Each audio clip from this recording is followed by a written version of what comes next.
네, 어느새 봄이 왔습니다. 그저께 금요일이 춘분이었습니다. 춘분. 이 춘분은 밤과 낮의 길이가 같아지는 시기이면서 또 이제 본격적인 봄의 서막을 알리는 절기이기도 합니다. 여러분, 이번 겨울은 너무나도 길고 춥지 않았습니까?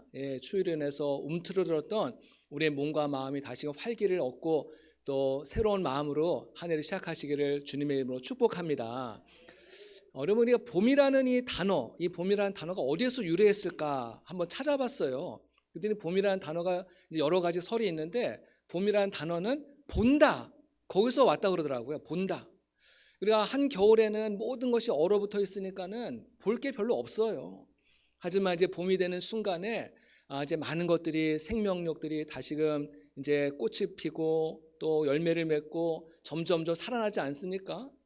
죽은 것 같았던 나무에서 이제 새싹이, 푸릇푸릇한 새싹이 돋아나기 시작을 하고, 조금만 이제 시간이 지나면은 다양한 꽃들이 이제 만개를 할 것입니다.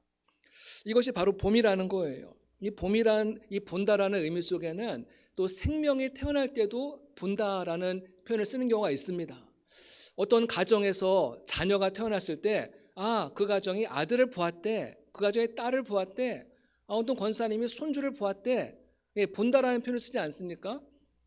그러니까 이 본다라는 이 단어 속에 이미 생명의 의미가 그 속에 담겨져 있다는 거예요.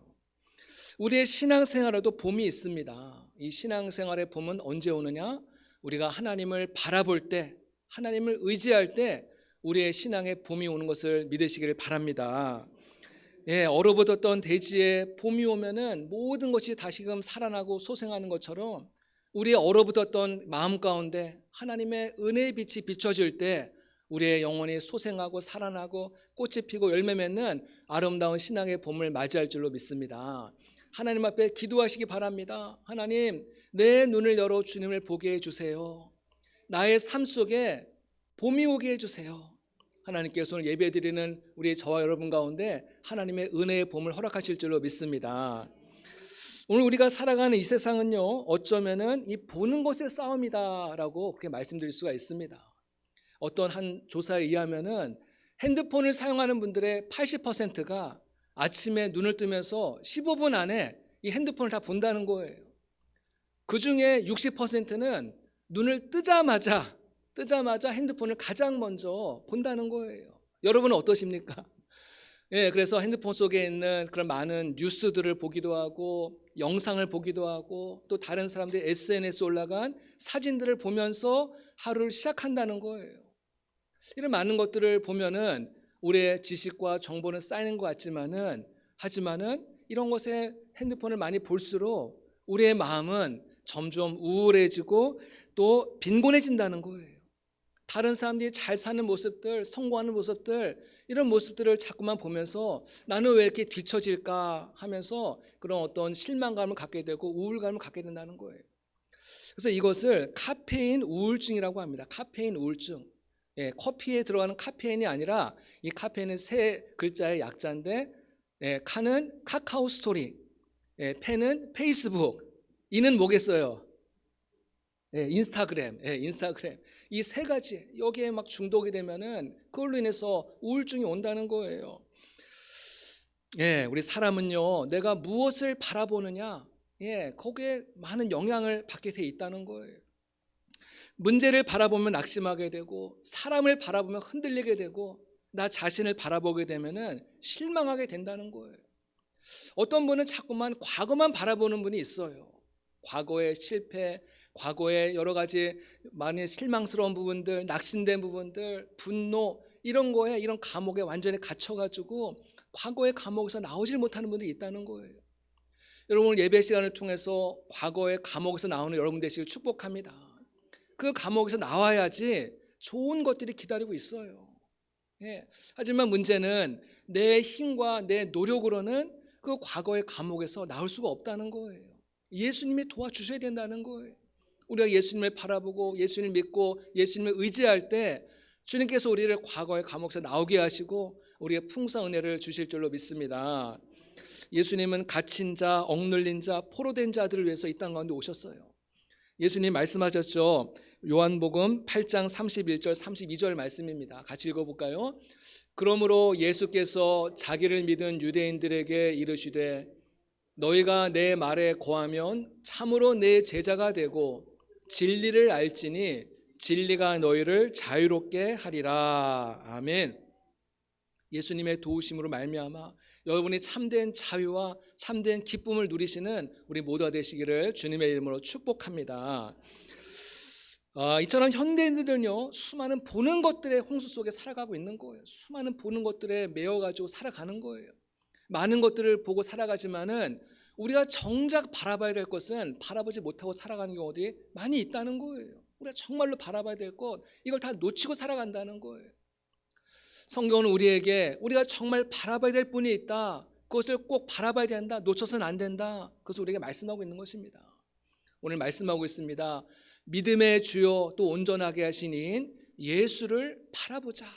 예수를 바라보자. 영어에는 보면은 fix on Jesus로 되어 있습니다. fix on. 픽스한다는 것은 고정한다는 거예요. 우리의 시선을 예수님께 고정한다는 것을 의미하고 있다는 거예요. 마라톤 선수들이 열심히 달릴 때 주변에 무슨 광경이라든지 또 자신을 응원하는 그런 군중들을 바라보지 않죠. 이 마라톤 선수는 항상 골인 지점, 목표 지점을 바라보면서 최선을 다해서 전력 질주를 하는 거예요.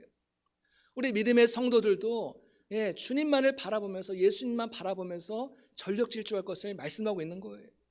사도 바울도 고백하죠. 빌립보서에서 보면은 내가 위에서 부르신 그 부름의 상을 향하여 내가 달려가노라 라고 고백하고 있습니다.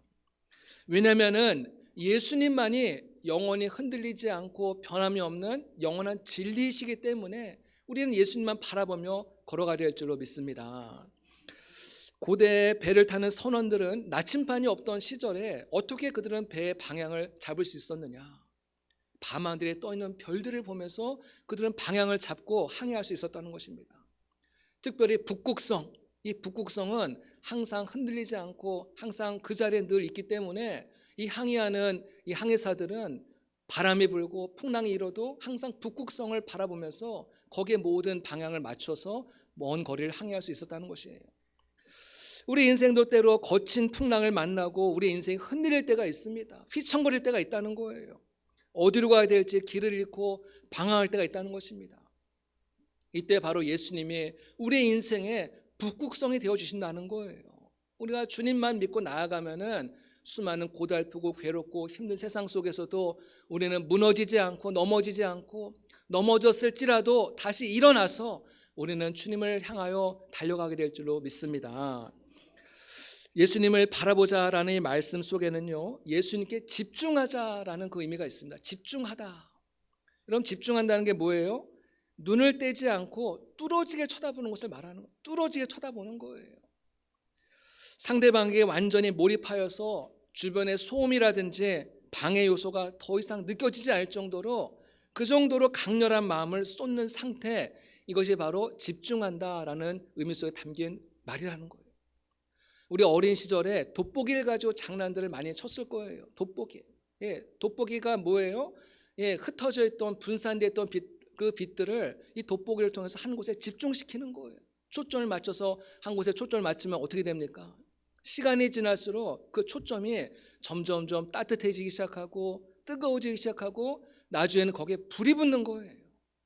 집중에 놀라운 능력이 있다는 것입니다. 우리의 시선을 빗대신 예수님께 집중할 때 우리의 내면 안에서도 어마어마한 일들이 일어난다는 거예요.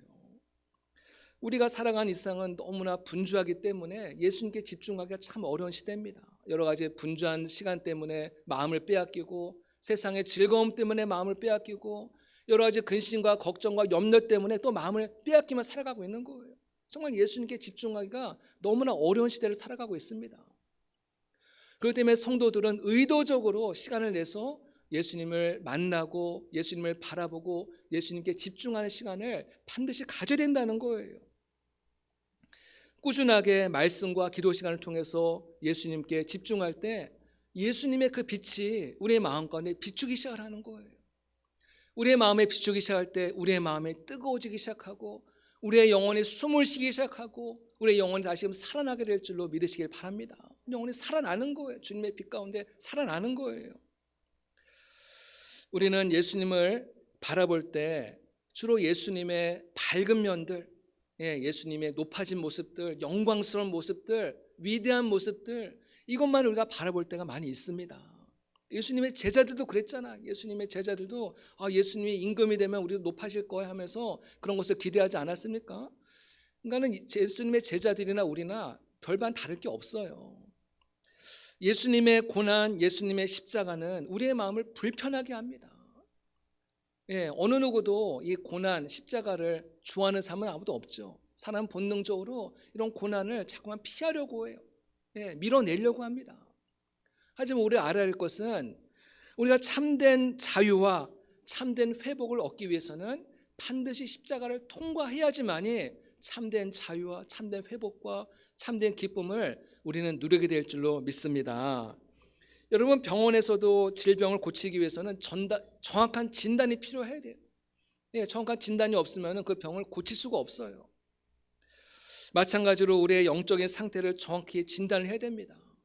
성경은 인간의 수많은 문제들과 이 모든 어려움들이 어디에서 비롯된 것이냐, 그 뿌리가 무엇이냐 분명하게 말씀하고 있어요. 우리 모든 인간이 가지고 있는 겪게 되는 그 모든 문제의 뿌리는 바로 죄라는 거예요. 이 죄의 근본적인 문제를 해결하지 않고서 아무리 겉모습을 화려하게 아름답게 꾸며도 우리는 끊임없이 죄로 인해서 우리의 마음은 점점 시들어가고 죽어가고 병들어가고 있다는 것을 알아야 된다는 거예요. 예수님의 십자가만이 우리의 죄의 문제를 해결할 수 있는 유일한 길이라는 거예요. 예수님의 십자가가 우리를 모든 죄악과 불행과 슬픔과 저주의 사슬을 끊게 하고 우리에게 구원의 길, 영원한 생명의 길로 우리를 인도하시는 줄로 믿으시길 바랍니다. 그래서 우리 성도들은 날마다 날 위하여 십자가에 고난당하신 예수님을 늘 바라보고 집중하며 살아가야 된다는 거예요. 요한복음 19장의 말씀 보면요, 예수님께서 종교 지도자들에 의해서 모함을 당하고 로마의 총독 빌라도에게 넘겨지는 장면을 말씀하고 있습니다. 이 빌라도 총독이 예수님을 신문하는 거예요. 도대체 이 예수라는 젊은이가 얼마나 많은 죄를 지었기에 이렇게 나에게 넘겨졌는가? 아무리 예수님을 신문해봐도 예수님에서 어떤 잘못도 발견할 수 없었던 거예요. 예수님은 죄가 없구나. 저 종교 지도자들의 시기로 이 예수를 죽이려고 나한테 넘겨줬구나. 빌라도는 알았어요. 그래서 빌라도는 예수님을 죽일 마음이 전혀 없었어요. 그래서 그래도 성난 군중들의 마음을 이제 누그러뜨려야 되니까는 예수님을 채찍질을 해가지고 풀어주려고 빌라도는 그런 마음을 갖고 있었다는 거예요. 온몸에 채찍을 맞고 피투성이가 된 예수님을 보면은 그래도 군중들의 마음이 좀 누그러지지 않을까. 그래, 이 정도면 됐다. 이렇게 넘어갈 줄 알았어요. 이 빌라도는요, 채찍에 맞고 머리에 가시관을 쓰시고 피를 흘리는 예수님을 군중들에게 데리고 옵니다. 그리고 군중들 향해서 이렇게 외칩니다. 이 사람을 보라. 이 사람을 보라. 라틴어로 에케 호모, 에케 호모 이렇게 외쳤습니다. 빌라도는 군중들을 향하여 상하고 찢기고 피 흘리는 이 사람을 보라. 이 연약하고 무기력한 이 사람을 보라. 이 사람이 어떻게 너의 메시아가 될 수 있겠느냐. 이 사람을 보라 하면서 군중들에게 예수님을 이제 보여주는 거예요. 여러분, 이 빌라도는 군중을 향하여 예수님을 보라 단지 이렇게 말했을 뿐인데 이 빌라도의 이 에케 호모라는 이 표현이 먼 훗날에 우리 많은 기독교 영성에 굉장히 중요한 표현이 됐다는 거예요. 모든 사람들은 예수님을 욕하고 비난하고 외면하였지만은 우리는 상하고 찢겨진 예수님을 보면서 우리를 향하신 하나님의 사랑과 구원의 신비를 그 안에서 발견하게 되었다는 것입니다. 이 사람을 보라. 후대에 많은 화가들이 에케 호모를 주제로 해서 그림을 이제 그리기 시작을 했습니다. 한번 그림을 몇 점 소개하려고 하는데요. 이 그림의 제목도 에케 호모입니다. 이 사람을 보라. 머리에 가시관을 쓰시고 피 흘리시는 고난당하시는 예수님을 보라는 거예요. 또 두 번째 그림, 이제 빌라도가 예수님을 향하여 손짓을 하면서 이 사람을 보라는 거예요. 이렇게 가시관을 쓰고 피 흘리는 이 예수를 보라 이렇게 외치는 것이죠. 또 세 번째, 이 그림의 제목도 에케 호모, 이 사람을 보라. 가시면류관을 쓰시고 슬픔 가운데 잠기신, 고통 가운데 잠기신 예수님, 상하고 멍든 예수님, 가시관을 쓰시고 멸시와 천대와 또 거절당하신 예수님, 슬픔과 고통을 당하신 예수님, 우리 죄를 위하여 십자가에 달리신 예수님. 계속 이 그림을 계속 좀 보여주시기 바랍니다. 이 그림은 도미니코 페티라는 화가가 그린 이제 그 에케 호모의 그림입니다. 독일의 진젠도르프라는 청년이 있었습니다. 이 청년은 귀족 가문에서 태어난 아주 부유한 그런 가정에서 태어났고 또 경건한 가정에서 성장한 청년이었어요. 근데 이 청년이 19살이 되었을 때 한 미술관을 방문한 적이 있었는데 그 미술관에서 이 그림을 본 거예요. 에케 호모, 이 그림을 본 거예요. 이 그림 한 점이 이 청년의 인생을 완전히 이제 바꿔놨다는 거예요. 뒤집어 놓은 거예요. 여러분, 이 그림을 자세히 보면요, 그 밑에 지금 글씨가 잘 안 보이긴 하는데요, 예수님의 그 손 밑에 지금 나무가 있지 않습니까? 그 나무에 글자가 써 있어요. 그 글자 뭐라고 써 있냐면은, 나는 너를 위해 목숨을 버렸다. 너는 나를 위하여 무엇을 하느냐? 나는 너를 위하여 목숨을 버렸다. 너는 나를 위하여 무엇을 하느냐? 이 글귀가 써 있었다고 합니다. 이 그림과 이 문구를 볼 때 19살 청년의 심장에 뜨거운 불이 붙었다는 거예요. 진젠도르프 이 청년의 그 마음 가운데 불이 붙은 거예요. 이 청년은 하루 종일 이 그림을 떠날 수가 없었습니다. 하루 종일 이 그림 앞에 머무르면서 이 장면에 너무나도 마음이 뜨거워지는 거예요. 이 청년은 이미 이전부터 교회를 다녔어요. 믿음 생활했습니다. 예수님을 믿었고 늘 예수님에 관한 설교를 들었고 찬송했고 기도했고 성경 공부를 했고 늘 경건한 가정에서 그렇게 성장을 했습니다. 하지만 그동안은 예수님의 이 고난이 남을 위한 고난이라고 생각했는데 이 그림을 보면서 예수님의 그 고난이 나를 위한 거였구나, 나를 위한 고난이었구나, 이것이 마음에 훅 들어오기 시작을 한 거예요. 강렬한 이제 인상을 받은 것이죠. 바로 하나님의 부르심이었다는 것입니다. 이 그림 앞에서 진젠도르프는 이렇게 고백을 했다고 합니다. 주님, 오랫동안 당신을 사랑했지만 당신을 위해 한 것은 아무것도 없습니다. 앞으로는 당신이 이끄는 어떤 것이라도 하겠습니다. 이런 믿음의 결단과 고백을 했다고 합니다. 그래서 19살의 그 청년은 집으로 돌아온 이후에 그 화려하고 부유했던 그 모든 귀족 생활들을 다 정리하고 선교를 위해서, 주님을 위해서 헌신하기 시작을 합니다. 그 당시에 모라비안 교도라고 해서 어떤 경건한 삶을 살아가고 있었던 이분들과 함께 연합을 해서 독일의 경건주의 운동을 시작을 하고 또 전 세계의 선교 운동을 위해서 한 획을 긋는 위대한 인물로 쓰임을 받게 되었다는 것이에요. 이제 그림을 내려줘도 됩니다. 진젠도르프와 같이 하나님께서 우리를 만나주시는 때가 있다는 거예요. 그때는 사람들마다 다 달라요. 그 방법도 다 다릅니다. 어떤 분은 말씀을 듣는 가운데서 또 말씀을 읽는 가운데서 우리의 마음이 뜨거워지면서 주님께서 우리에게 말씀하시는 분이 있어요. 기독교 역사 가운데 성 어거스틴이라는 분은 얼마나 방탕한 삶을 살아갔지만 그 어머니 모니카의 기도를 통해서 어느 날 집에 이렇게 앉아 있는데 밖에서 어린아이들이 막 놀면서 집어들고 읽어라, 집어들고 읽어라 라는 노랫소리를 듣게 됩니다. 그래서 이 어거스틴은 하나님 말씀 성경책을 읽다가 로마서 13장의 말씀을 읽으면서 완전히 무너진 거예요. 그 말씀 속에서 주님을 만나는 거예요. 자신의 삶을 완전히 다 회개하고 주님께 돌아서서 기독교 역사상 가장 위대한 신학자로 쓰임을 받게 되는 것이죠. 어떤 분은 예배를 통해서, 어떤 분은 기도할 때, 어떤 분은 찬송할 때, 어떤 분은 어떤 권사님 말씀을 들어보니까는 교회 예배 드리기 위해서 얼마 전에 교회 와서 자리에 앉아 있는데 갑자기 이유를 알 수 없는 눈물이 막 쏟아지더라는 거예요. 하나님께서 그 권사님 만나주는 순간이죠.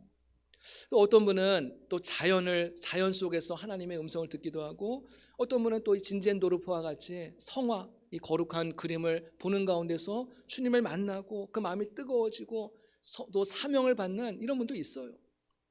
하나님께서 우리를 만나주시는 그 방법과 그 때는 사람들마다 다 다릅니다. 어떤 사람이 이렇게 했다고 해서 나도 똑같이 기대해서는 안 된다는 거예요. 하나님 또 나를 만나주시는 또 다른 방법이 있다는 거예요. 중요한 것은 내가 하나님께 집중하는 거, 하나님을 바라볼 때 주님께서는 우리 어떤 모습을 통해서든지 우리를 찾아와 주시고 우리를 만나 주시고 우리에게 은혜를 주시는 것을 믿으시기를 바랍니다. 여러분, 주님을 만나면요, 형용할 수 없는 기쁨과 감격과 그 마음이 우리의 마음속에 막 이제 솟아오르는 거예요. 자신감과 용기가 생깁니다. 내가 살아가는 목적과 목표가 선명해지는 거예요. 뚜렷해지는 거예요. 그동안 희미하게 살아갔는데 주님을 만나는 순간 내 인생의 분명한 목표를 발견하게 된다는 것이죠. 내가 이 땅 가운데 잘 먹고 잘 사는 것이 그것이 진정한 인생의 목표가 아니라는 사실을 깨닫게 되는 거예요. 주님을 위해서 살고 싶은 마음이 일어나는 것이죠. 나의 생애를 하나님의 영광에서 살고 싶다. 교회를 위해서 내가 헌신하고 싶다. 주님을 위해서 이 땅 가운데 주님을 알지 못하는 많은 영혼들에게 복음을 증거하며 살고 싶다. 그런 어떤 뜨거운 그런 강렬한 마음을 품게 된다는 것이, 이것이 주님을 바라볼 때 우리에게 주어지는 하나님의 놀라운 은혜인 줄로 믿으시길 바랍니다. 여러분, 내가 얼마나 오랫동안 믿음 생활을 했느냐, 내가 무슨 직책을 갖고 있느냐, 이것은 자랑거리가 아닙니다.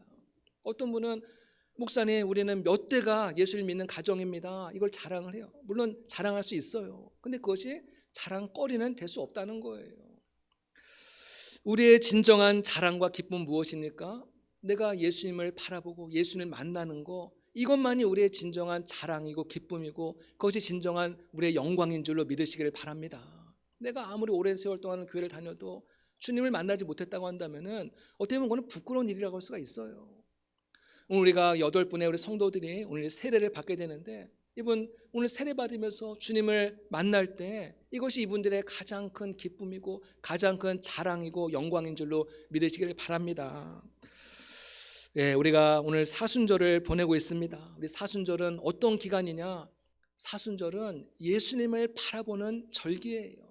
40일 동안 우리가 세상을 향하던 분산되어 있었던 우리의 모든 생각과 우리의 모든 집중력을 주님께로 향하고 우리의 모든 초점과 관심과 이 모든 것을 주님께 집중하고 초점을 맞추고 주님을 바라보는 기간이 바로 사순절 기간입니다.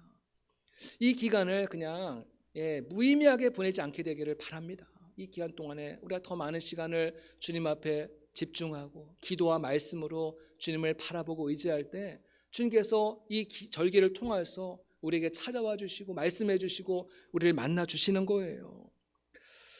아무쪼록 얼마 남지 않은 이 모든 기간 동안에도 주님을 바라보는 데 힘쓸 때 주님께서 우리에게 놀라운 은혜를 주실 줄로 믿습니다.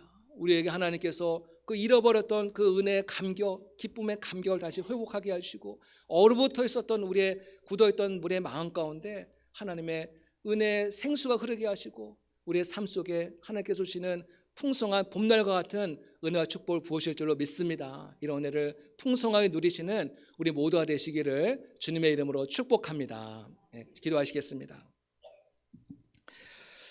사랑과 은혜가 한량없으신 하나님의 은혜와 사랑을 감사합니다. 우리 사순절을 보내면서 우리 모두에게 다시금 주님을 바라볼 수 있도록 은혜 주시니 감사합니다. 하나님, 우리는 세상의 분주함과 세상의 즐거움에 빠져서 우리가 정작 바라봐야 될 예수 그리스도를 바라보지 못하고 이 땅 가운데 살아갔음을 고백합니다. 하나님, 오늘 말씀을 통하여서 우리의 시선을 다시금 주님께 향하게 하여 주시옵고 주님께 집중하게 하여 주시옵고 주님을 바라봄으로 말미암아 우리의 인생의 참된 봄날을 맞이하게 하여 주시오며 하나님의 귀한 음성을 들으며 살아가는 복된 성도를 다 될 수 있도록 축복하여 주시옵소서. 감사드리며 예수님의 이름으로 기도드립니다. 아멘.